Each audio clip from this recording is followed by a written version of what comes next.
I'm a psychologist, and today I'm going to chat with you briefly about how your childhood affects your emotional intelligence. So let's get started.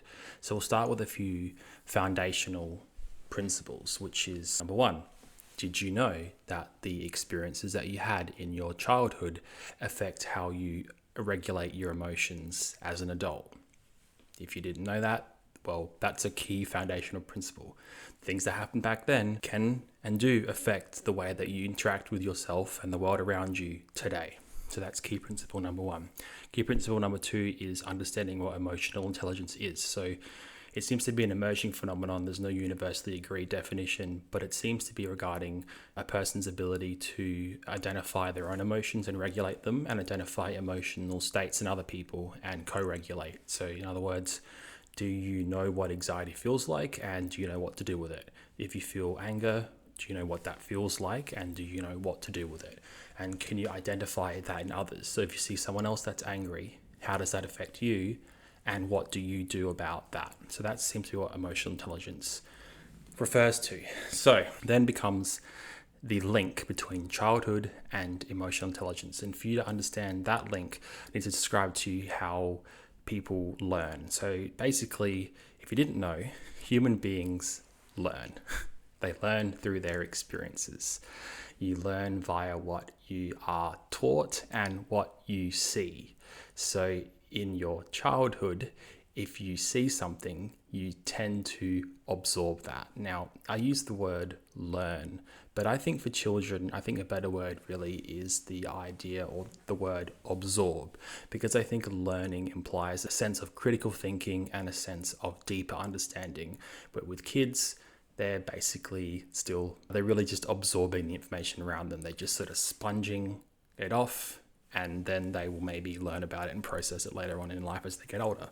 So if a child observes in their childhood an adult with an emotion, that child will mimic that in older adult life. So, for example, if a child observes anger, if a child observes mum and dad hitting each other, that then gets absorbed, and then that might present itself later on in the child's life as they become teenager and as they become an adult. Now, this isn't destiny. There are other factors that play a part in this, but the key idea is exactly what I just said.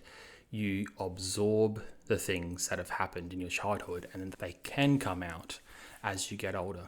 The other mechanism that's really key is understanding that the way that people interact with the child, the way that they respond to the child, greatly informs what they absorb.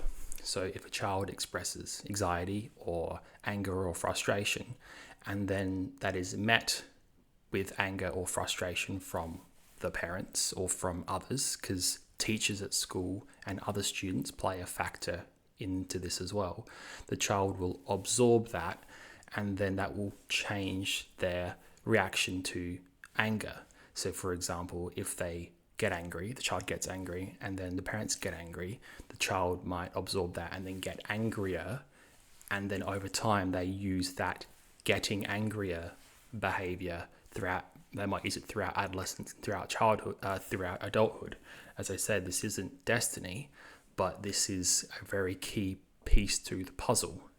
If a child expresses happiness and joy, and then that's met with happiness and joy, then that child will absorb that, and over time in their adolescence and in their teenager life and in their early adult life, they will continue to display that behavior because they've absorbed it, and they've learned, I suppose you could say, that that is a safe emotion.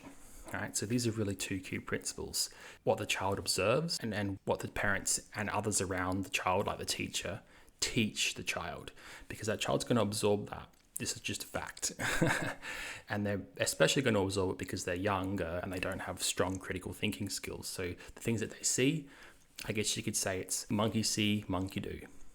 So if the child, not to call children monkeys, but this is a basic idea, if the child sees anger or they see frustration and they aren't taught how to regulate that, and they absorb instead to display more anger or anxiety, or they are taught to suppress it, then that typically will flow through into adult life. So it's not destiny, because other experiences between childhood and adulthood, so when you're a teenager, can change that.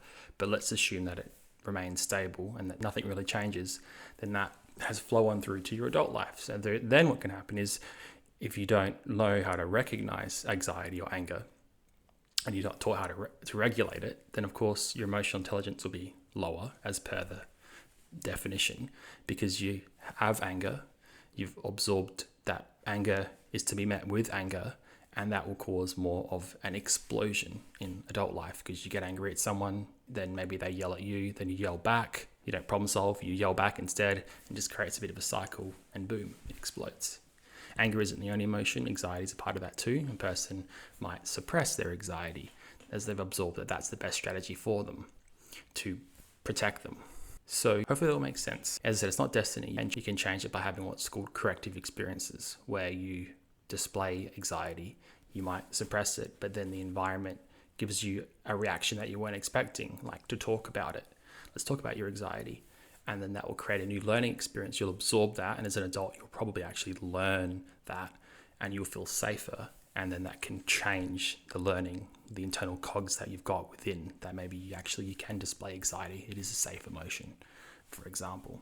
So anyway, that's the end of this video. Hopefully you enjoyed. Thank you for watching. Subscribe for more.